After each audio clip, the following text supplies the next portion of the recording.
Hello everyone, R D Sharma की book से हम लोग कर रहे हैं properties of multiplication of rational number. ठीक है, हमने 2-3 प्रॉपर्टीज कल कर लिए थे कल के वीडियो में जो हमने एडिशन में भी किया है, एडिशन ऑफ रैशनल नंबर, और सब्ट्रैक्शन ऑफ रैशनल नंबर में भी किया था, कम्यूटेटिव प्रॉपर्टी, क्लोजर प्रॉपर्टी और associativity of multiplication of rational numbers. तो कल प्रॉपर्टीज ऑफ मल्टीप्लिकेशन करने के साथ ही हमने एडिशन वाले भी सारे रिवाइज कर लिए थे और सब्ट्रैक्शन वाले सारे प्रॉपर्टीज भी रिवाइज कर लिए थे। कुछ और प्रॉपर्टीज, कुछ और टॉपिक्स रह गए हैं जो आज हम कंटिन्यू करेंगे। जैसे यहाँ पर है एग्जिस्टेंस ऑफ मल्टीप्लिकेटिव आइडेंटिटी। अगर आपको याद हो तो एडिशन में हमने पढ़ा था एडिटिव आइडेंटिटी, ठीक है ना, और सब्ट्रैक्शन में हमने पढ़ा था राइट आइडेंटिटी। वही चीज़ है यहाँ पे मल्टीप्लिकेटिव आइडेंटिटी। तो एडिशन में हमने क्या पढ़ा था कि अगर किसी रैशनल नंबर में, मान लो कि a/b कोई रैशनल नंबर है आपका, तो आप इसमें 0 ऐड करते हो तो आंसर नंबर इटसेल्फ, यानी कि रैशनल नंबर इटसेल्फ, यही आंसर आता है। ठीक है, तो ये आपका कहलाएगा जीरो क्या कहलाएगा? जीरो जो है वो एडिटिव आइडेंटिटी कहलाएगा। ठीक है, और यही चीज़ अगर हमने सब्ट्रैक्शन में, अगर आपको याद हो तो सब्ट्रैक्शन में राइट आइडेंटिटी बोलकर पढ़ा था। मतलब किसी भी रैशनल नंबर से अगर आप 0 माइनस करते हो तो आंसर आपका रैशनल नंबर इटसेल्फ ही आता है। तो यहाँ पे 0 क्या कहलाता है? Right identity. यानी कि एडिशन में एडिटिव आइडेंटिटी 0 होता है और सब्ट्रैक्शन में राइट आइडेंटिटी 0 होता है। ठीक है, अब हमें करना है मल्टीप्लिकेटिव आइडेंटिटी। तो मल्टीप्लिकेटिव आइडेंटिटी 0 नहीं होता है, 1 होता है। क्या मतलब है इसका? कि अगर किसी रैशनल नंबर को आप 1 से मल्टीप्लाई करते हो तो आंसर नंबर इटसेल्फ आता है। ठीक है ना, जैसे इन्होंने किया है a/b इंटू 1 किया तो आंसर क्या आया? a/b, या 1 इंटू a/b करेंगे तो भी आंसर a/b ही आएगा। तो मल्टीप्लिकेटिव आइडेंटिटी क्या हो गया? 1। तो ये आपको याद रखना है। एडिटिव आइडेंटिटी 0 होता है, राइट आइडेंटिटी इन सब्ट्रैक्शन 0 होता है, और मल्टीप्लिकेटिव आइडेंटिटी 1 होता है। क्लियर? चलिए चलते हैं नेक्स्ट टॉपिक की तरफ। नेक्स्ट टॉपिक है हमारा distributivity of multiplication over addition. मतलब डिस्ट्रीब्यूटिविटी मतलब डिस्ट्रीब्यूट करना, यानी बांट देना। ठीक है ना, तो मल्टीप्लिकेशन ओवर एडिशन का क्या मतलब है ये हम समझते हैं अभी। यहाँ इन्होंने लिखा है, आर डी शर्मा की बुक से मैं पढ़ रही हूँ, शायद आपके पास बुक हो तो आप अच्छे से समझ पाएंगे इसको। The multiplication of rational numbers is distributive over their addition. तो यहाँ देखिए, जैसे हमारे पास 3 रैशनल नंबर्स हैं, ठीक है, a/b, c/d और e/f। तो ध्यान से देखिएगा, यहाँ क्या किया गया है? a/b into c/d plus e/f। यानी हमने क्या किया? डिस्ट्रीब्यूटिविटी ऑफ मल्टीप्लिकेशन, यानी यहाँ पे मल्टीप्लिकेशन है ओवर एडिशन।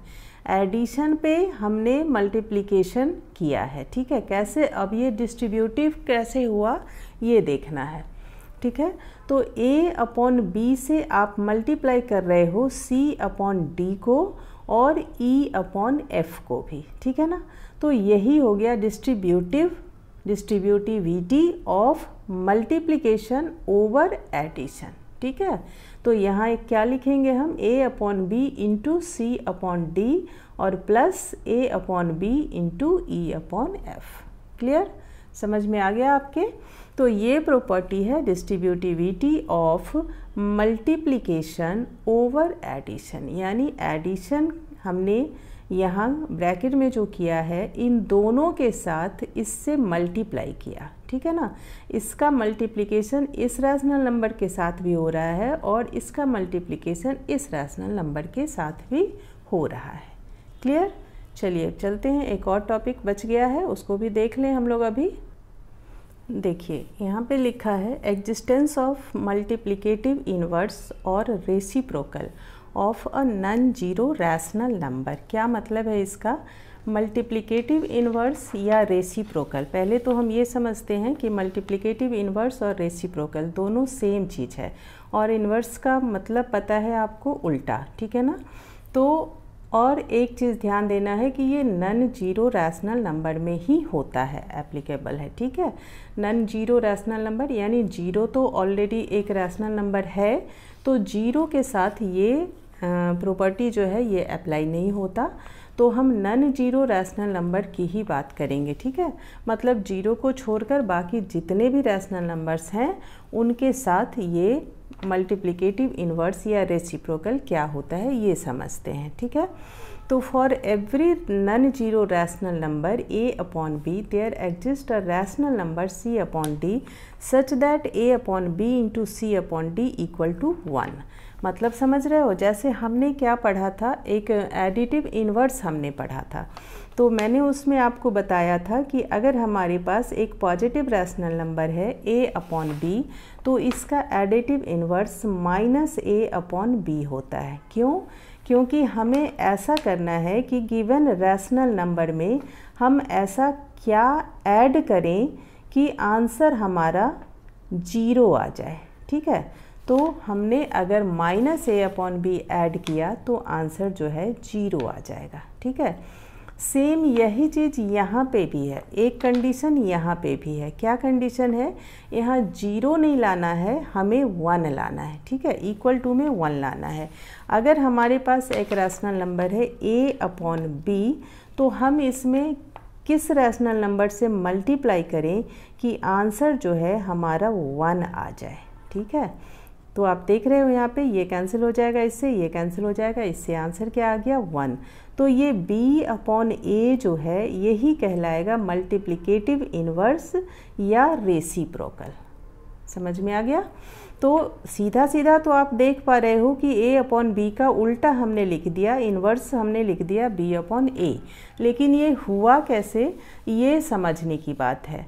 हमें इन्वर्स इस फॉर्म में लिखना है, जैसे a अपॉन b का इन्वर्स हो जाएगा 1 अपॉन में a अपॉन b, ठीक है। और जब हम इसे कैलकुलेट करेंगे तो ये बनेगा 1 into b upon a। Finally ये क्या बन गया, b अपॉन a। तो a अपॉन b का मल्टीप्लिकेटिव इन्वर्स या रेसिप्रोकल b अपॉन a हो गया, जस्ट ऑपोजिट। समझ आ गया? Just inverse.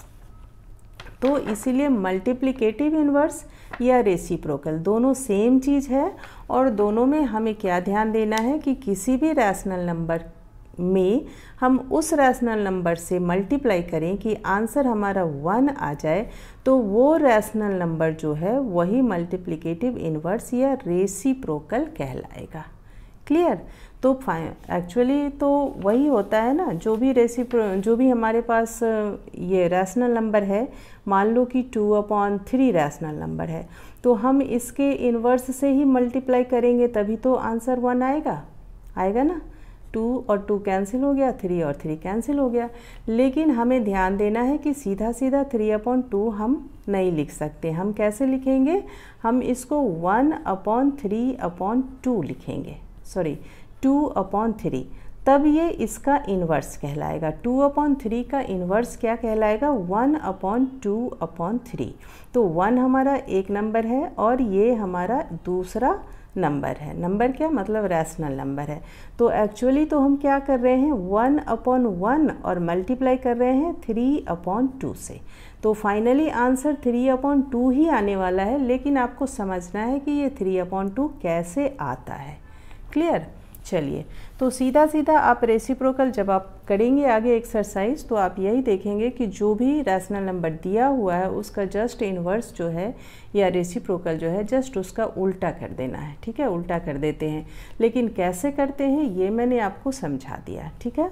चलिए, अब इससे रिलेटेड हम एक्सरसाइज करेंगे। अभी तक हमने एक्सरसाइज 1.5 तक किया था, अब 1.6 का क्वेश्चंस करेंगे। नेक्स्ट वीडियो में मिलते हैं। चलिए, थैंक यू, बाय बाय।